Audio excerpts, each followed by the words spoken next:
Nuevamente, hermanos, continúo con este interesante estudio de Génesis capítulo 49, donde estamos en ese análisis de las bendiciones de Jacob, y cuando terminemos ese análisis vamos a ver sobre el episodio de su muerte.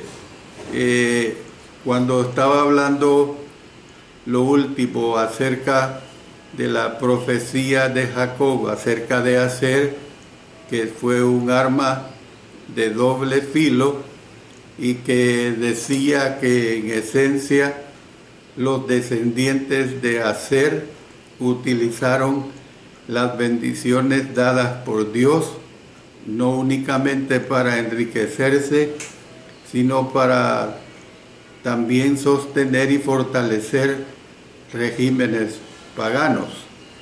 Y cuando estaba viendo este ejemplo, podemos nosotros ver, hermanos, que realmente aquí se me vino a mente una reciente historia. Un día de estos que estuvimos en San Cristóbal de las Casas,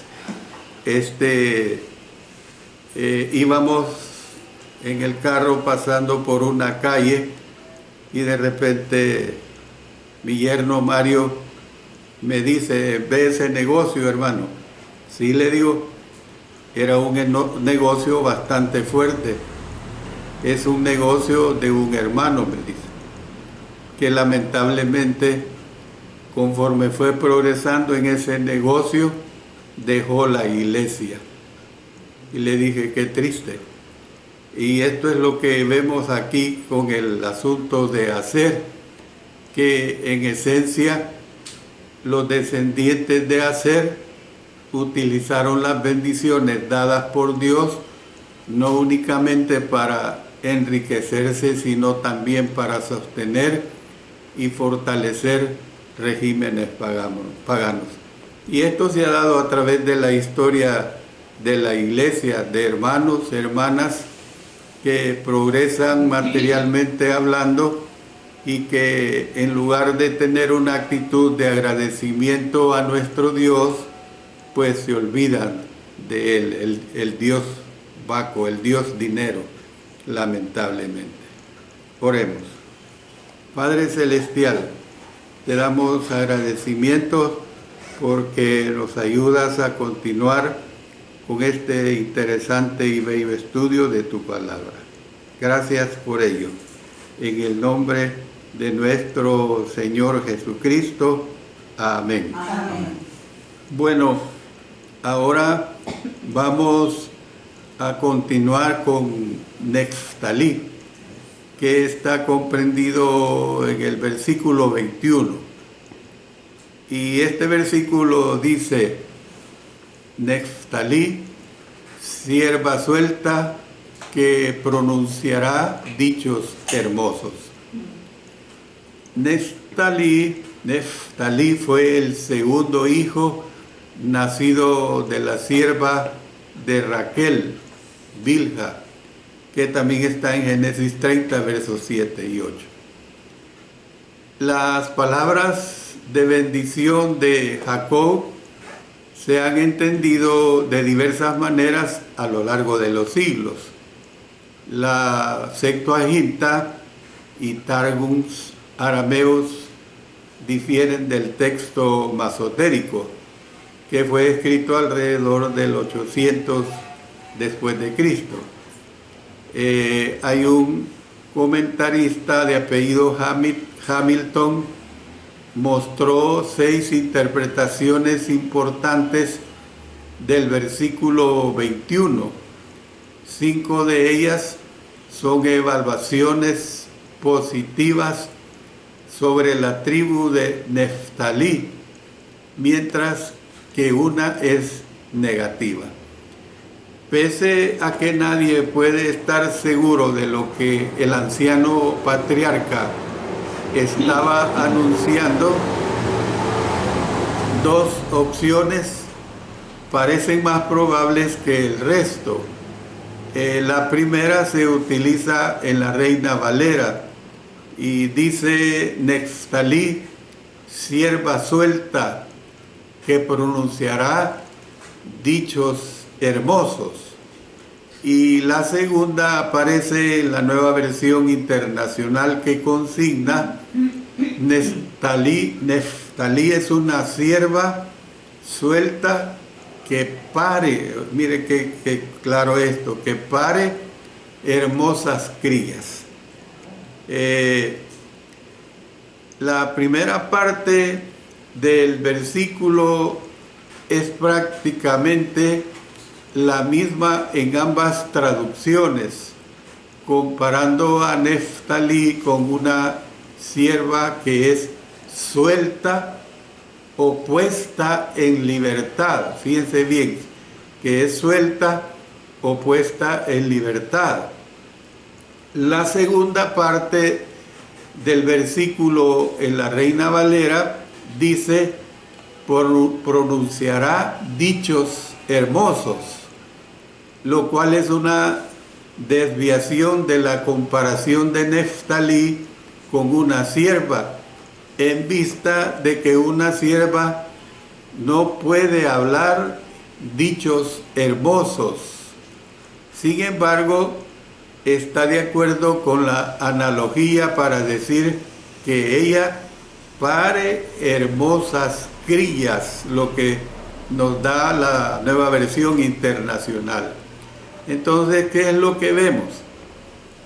El simbolismo de una sierva suelta parece referirse a la libertad e independencia que la tribu de Neftalí disfrutaría en la región escasamente poblada al norte y al oeste del mar de Galilea, en vista de que tenían menos oposición de los habitantes paganos en su región tribal.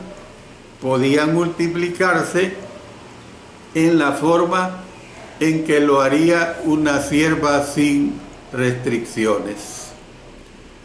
En otras referencias del Antiguo Testamento, la tribu de Neftalí no fue reconocida por pronunciar dichos hermosos, sino que fue reconocida por actuar de forma decisiva.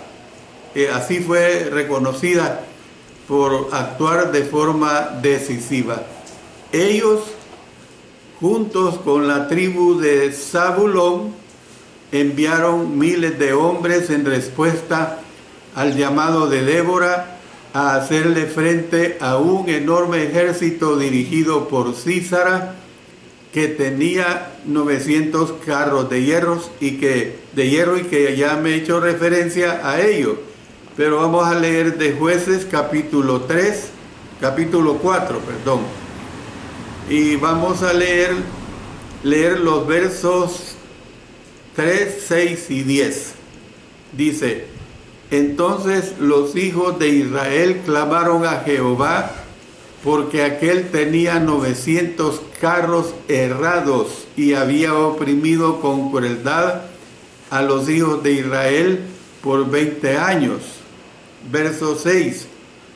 Y ella envió a llamar a Barak, hijo de Abinoam, de Cedes de Neftalí, y le dijo: ¿no te ha mandado Jehová Dios de Israel diciendo: ve, junta a tu gente en el monte de Tabor y toma contigo, noten, 10,000 hombres de la tribu de Neftalí y de la tribu de Zabulón? Y luego el versículo 10: y juntó Barak a Zabulón y a Neftalí en Cedes, y subió con 10,000 hombres a su mando, y Débora subió con él. Entonces lo que vemos es que Sísara constituía una amenaza importante para varias tribus en Galilea. Sin embargo, los hombres de Neftalí ayudaron a Débora y a Barak a ganar una gran victoria sobre ellos. Sin embargo, en su propio territorio no expulsaron a todos los cananeos de sus ciudades noroccidentales, Bet-Semes y Bet-Anat. En lugar de ello, la tribu de Neftalí moró entre los paganos y fueron tributarios de ellos. Mire lo que dice Juan 1:33. Tampoco Neftalí arrojó a los que habitaban en Bet-Semes, ni a los que habitaban en Bet-Anat, sino que moró entre los cananeos que habitaron en la tierra, más le fueron tributarios los moradores de Bet-Semes y los moradores de Bet-Anat. Bueno, ¿qué es tributario? El tributario es uno que paga impuestos. Y claro, esto conforme se desarrollaron las civilizaciones en cada país, se introdujo el pagar tributo, o sea, pagar los impuestos. Pues nosotros en nuestra nación pagamos el 13% de los impuestos tributarios, que se llama IVA. Ahí a cualquier país donde vayamos, compremos lo que compremos, tenemos que pagar un tributo, tenemos que pagar un IVA. Pero en este caso, cuando dice fueron tributarios los moradores de Bet-Semes y los moradores de Bet-Anat, en este tiempo el dar tributo a un rey, a una nación, era sinónimo de esclavitud, era sinónimo de sujeción. Esto es lo que nosotros tenemos que ver, pues. Bueno, ahora vamos a entrar a ver a los hijos de Raquel. Yo no sé, no creo que el tiempo me ajuste para ver la totalidad de los hijos de Raquel. Lo voy a hacer hasta donde el tiempo me lo permita. Y vamos a leer los versos 22 al 27. Rama fructífera es José, rama fructífera junto a una fuente, cuyos vástagos se extienden sobre el muro. Le causaron amargura, le asaetearon y le aborrecieron los arqueros, mas su arco se mantuvo poderoso y los brazos de sus manos se fortalecieron. Por las manos del fuerte de Jacob, por el nombre del pastor, la roca de Israel, por el Dios de tu Padre, el cual te ayudará, por el Dios omnipotente, el cual te bendecirá, con bendiciones de los cielos de arriba, con bendiciones del abismo que está abajo, con bendiciones de los pechos y del vientre. Las bendiciones de tu Padre fueron mayores que las bendiciones de mis progenitores, hasta el término de los collados eternos. Serán sobre la cabeza de José y sobre la frente del que fue apartado de entre sus hermanos. Benjamín es lobo arrebatador, a la mañana comerá la presa y a la tarde repartirá los despojos. Bueno, he leído toda la porción, pero vamos a entrar a análisis específico y vamos a entrar al análisis de José. Este análisis es bastante amplio por todo el contexto que ya lo hemos estudiado de quién fue José, comprendido pues en los versículos 22 al 26. Empecemos con el versículo 22. Rama fructífera es José, rama fructífera junto a una fuente, cuyos vástagos se extienden sobre el muro. Usted sabe bien esto. Usted ve un árbol y depende de la clase de árbol, tiene muchas ramas. Y hay muchas ramas que dan mucho fruto, que están cargadas de fruto. Y es algo hermoso cortar esos frutos. Bueno, José fue el 11º hijo de Jacob y el primero que tuvo con Raquel. Ya lo hemos visto en Génesis 30, 22 al 24. Puesto que era el hijo favorito de su padre, esto lo hemos estudiado en Génesis 37, Génesis 45, Génesis 46.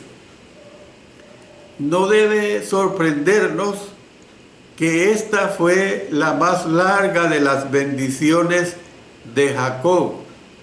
Comenzó con una declaración metafórica identificando a José como la rama fructífera.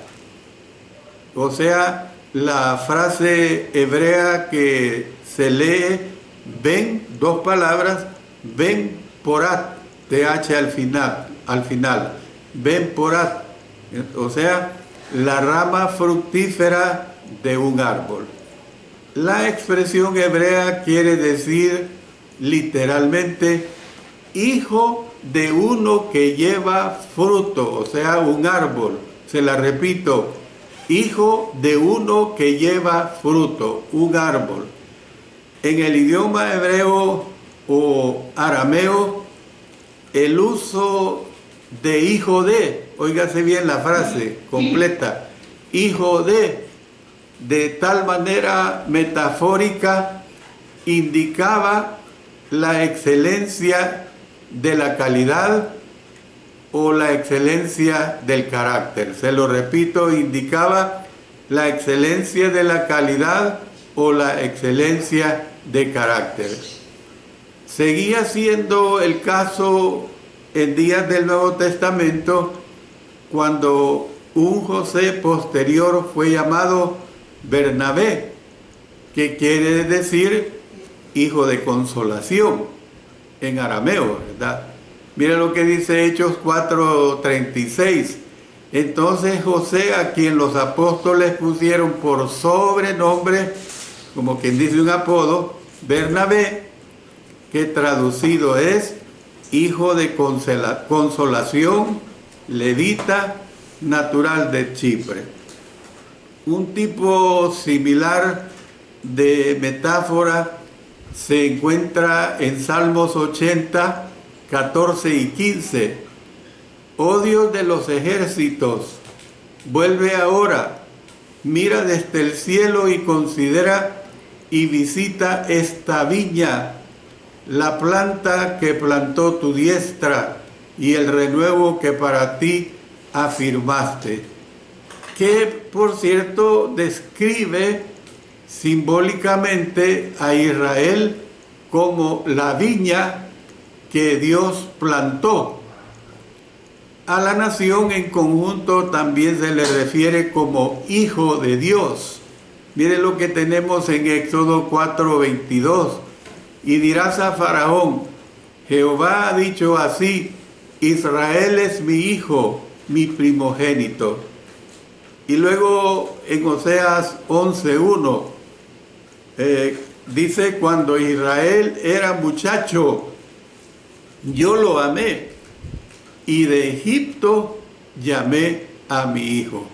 O sea, refiriéndose a Israel, ¿verdad? Entonces, quiero dar una aclaración al respecto de esto que acabo de expresar. Esto es lo que confunde a muchos que interpretan que Israel sigue siendo la nación predilecta para Dios. Israel lo fue, fíjense bien, lo fue pasado, pero por su desobediencia, Cristo clavó la antigua ley en la cruz.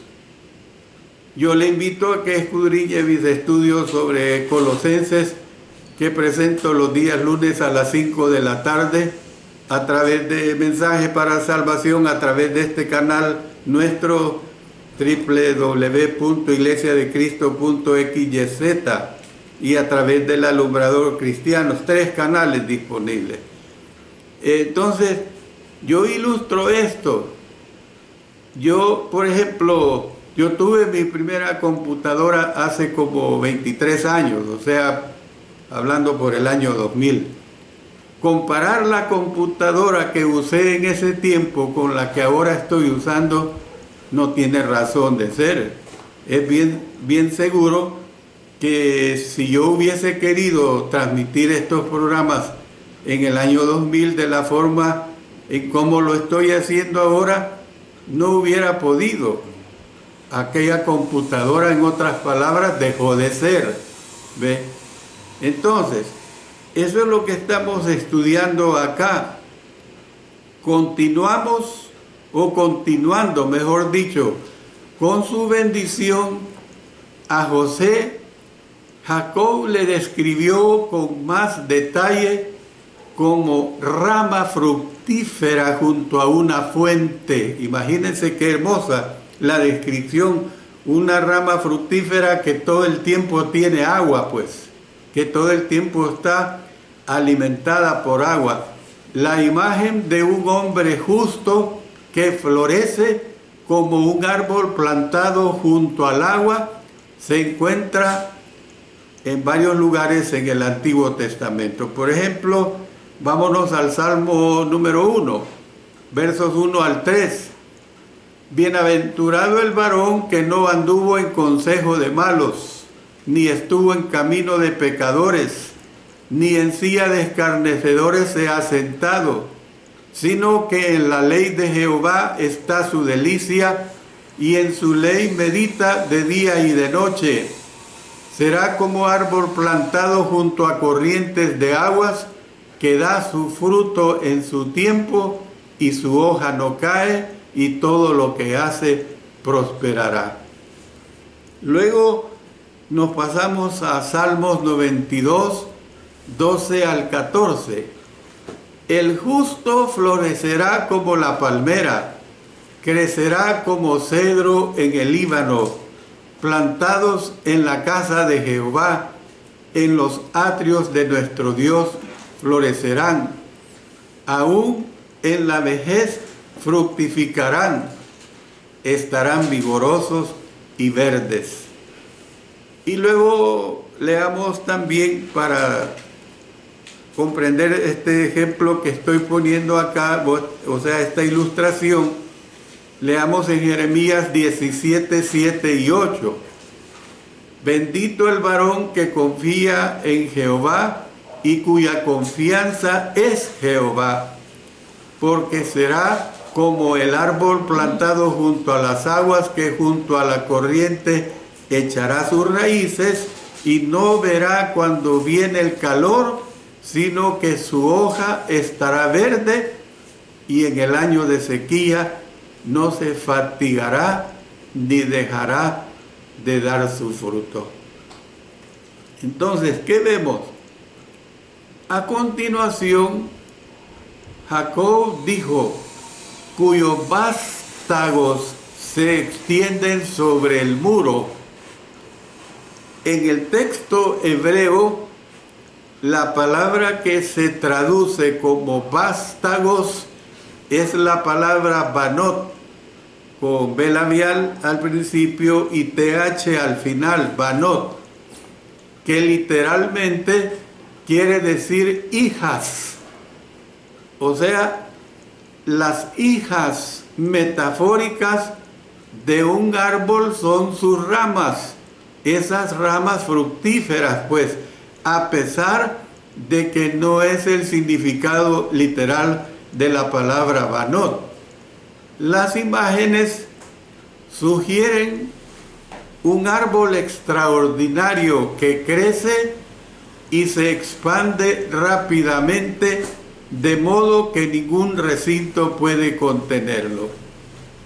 Algunos autores piensan que las imágenes aquí se refieren a José, hijo de Efraín, cuyo nombre quiere decir fructificar. Mire lo que tenemos recordando de Génesis 41:52. Y llamó el nombre del segundo Efraín, porque dijo: Dios me hizo fructificar en la tierra de mi aflicción, porque se convertiría en el descendiente más productivo de Jacob. Entonces, ¿qué es lo que vemos? Lo más probable es que Jacob estaba recordando, como lo había hecho en el contexto de bendecir a los hijos de José. Recordemos lo que dijo en el capítulo 48, versos 3 y 4. Y dijo a José: el Dios omnipotente me apareció en luz en la tierra de Canaán y me bendijo y me dijo: he aquí yo te haré crecer y te multiplicaré y te pondré por estirpe de naciones y daré esta tierra a tu descendencia después de ti por heredad perpetua. Entonces, la aparición de Dios a él en Betel y su promesa de hacerle fructífero y de hacerle numeroso, miren lo que recordamos en Génesis 35:11. También le dijo Dios: yo soy el Dios omnipotente, o sea, recuerden el Shaddai. Crece y multiplícate, una nación y conjunto de naciones procederán de ti y reyes saldrán de tus lomos. Era natural que él le diera esta bendición a José. Por medio de él encontraría cumplimiento en la posteridad de sus hijos, quienes fueron Efraín y Manasés. Luego pasemos al versículo 23. ¿Qué es lo que nos dice el versículo 23? Dice que le causaron amargura, le asatearon y le aborrecieron los arqueros. Vemos que el tono de la bendición de Jacob cambió de prosperidad al peligro, mientras hablaba de arqueros que aborrecieron a José. Dijo que le asatearon y le aborrecieron por todos lados. Algunos expositores interpretan estas palabras como proféticas de la oposición y la guerra que los descendientes de José enfrentarían en la tierra prometida. Sin embargo, parece más natural en este contexto que Jacob seguía el lenguaje figurativo de los primeros años en la vida de José. Recordemos lo que dice Génesis 49:22, rama fructífera es José, rama fructífera junto a una fuente, cuyos vástagos se extienden sobre el muro. Entonces, ¿qué es lo que vemos? El uso metafórico de flechas se encuentra en una serie de lugares en el Antiguo Testamento. En un sentido figurado, de Dios se dice que ha disparado saetas, o sea, flechas, pues a los oponentes de David. Dice Salmos 18:14, envió sus saetas y los dispersó, lanzó relámpagos y los destruyó. Además, a los que calumnian a otros se les describe como disparándoles saetas a ellos. Miren lo que nos expresa Proverbios 25:18.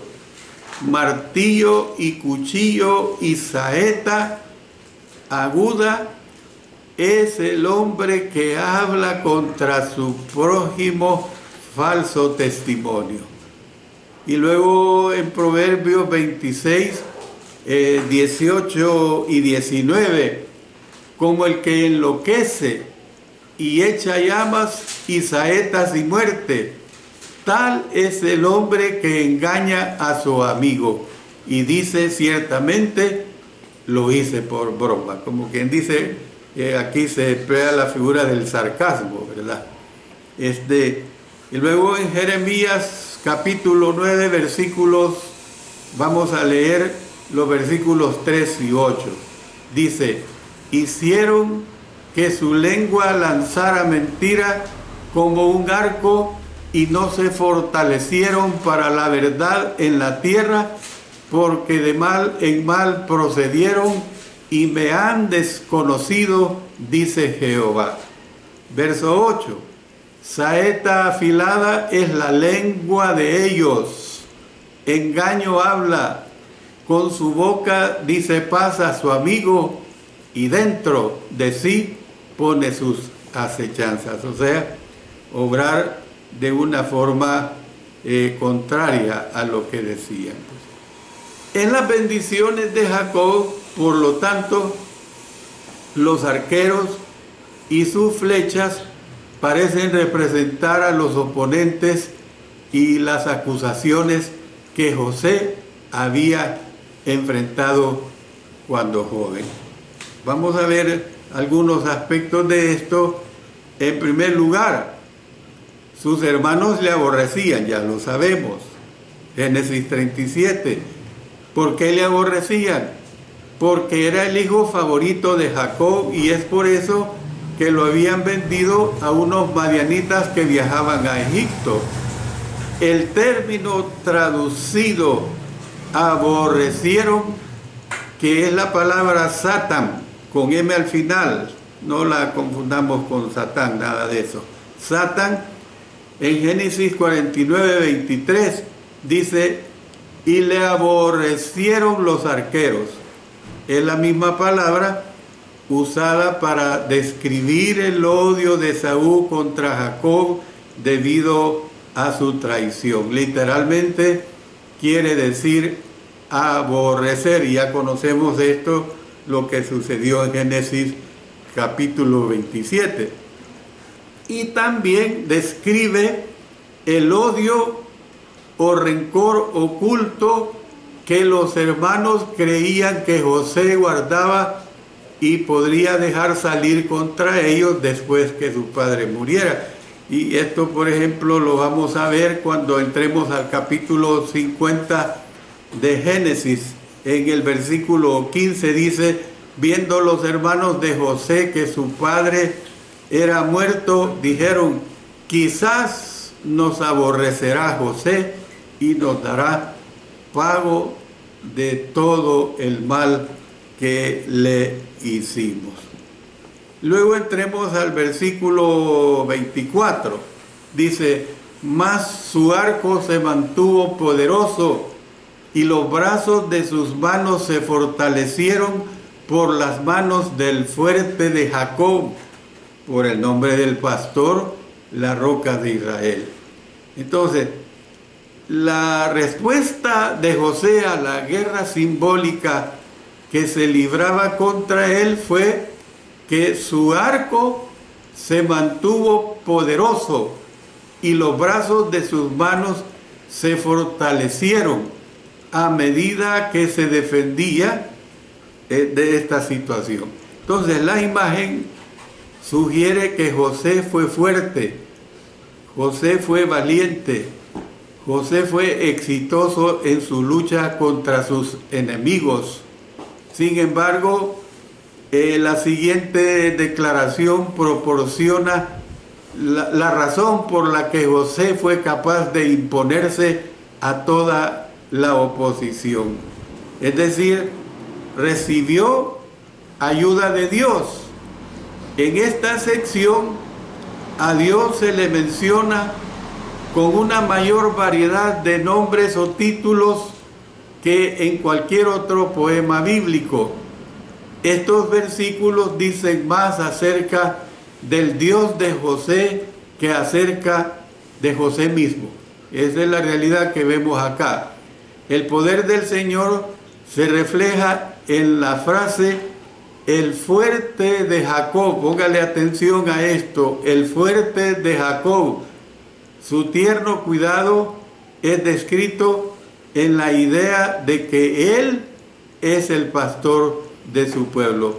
Recordemos lo que vimos en Génesis 48:15, donde dice: y bendijo a José diciendo: el Dios en cuya presencia anduvieron mis padres Abraham e Isaac, el Dios que me mantiene desde que yo soy hasta este día.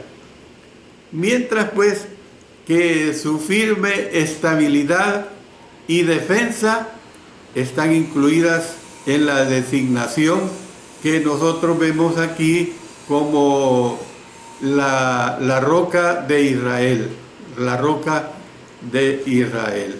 Es lo que nosotros podemos ver. Y luego, entrando al versículo 25, dice: por el Dios de tu Padre, el cual te ayudará, por el Dios omnipotente, el cual te bendecirá con bendiciones de los cielos de arriba, con bendiciones del abismo que está abajo, con bendiciones de los pechos y del vientre. Entonces, ¿qué vemos? El siguiente título hace hincapié en la continuidad de la actividad de Dios en la historia que aquí se presenta. Es decir, Jacob identificó al Señor como el Dios de tu Padre, el cual te ayudará. José no había de olvidar jamás que él era un eslabón importante en la cadena de la historia de la redención, tal como había sido su padre. Y las palabras de Jacob eran un recordatorio a su hijo en cuanto a que el Dios omnipotente, o sea, el Shaddai, que vimos desde Génesis 17:1, que había llamado y bendecido a su bisabuelo Abraham, que vimos en Génesis 12, en los versículos 1 al 3, estaba activo en la vida de José para bendecirlo con bendiciones de los cielos de arriba y bendiciones del abismo que está abajo. Luego, el patriarca mencionó las bendiciones de los pechos y del vientre que José y Asenat habían experimentado por medio de los nacimientos de sus dos hijos, que precisamente vimos en los versos 50 al 52 de Génesis 41. Entonces, ¿qué es lo que vemos? La implicación era que la bendición de fecundidad de Dios continuaría en la posteridad de José. Yo voy a terminar acá. Como les dije, el tiempo no me iba a permitir terminar todo lo bueno y todas las bendiciones que se hablan acerca de José. Si el Señor nos lo permite, el próximo día del Señor vamos a continuar con el versículo 26 para tener una enseñanza completa, una enseñanza plena de lo que realmente fueron estas bendiciones que se dieron a José. Oremos. Padre Celestial, una vez más te agradecemos, te damos mucho agradecimiento porque estudiamos con mucho anhelo, con mucho ahínco tu divina palabra y que aprendemos mucho de todas estas bendiciones que Jacob dio a sus hijos. Oramos en el poderoso nombre de nuestro Señor Jesucristo. Amén. Amén.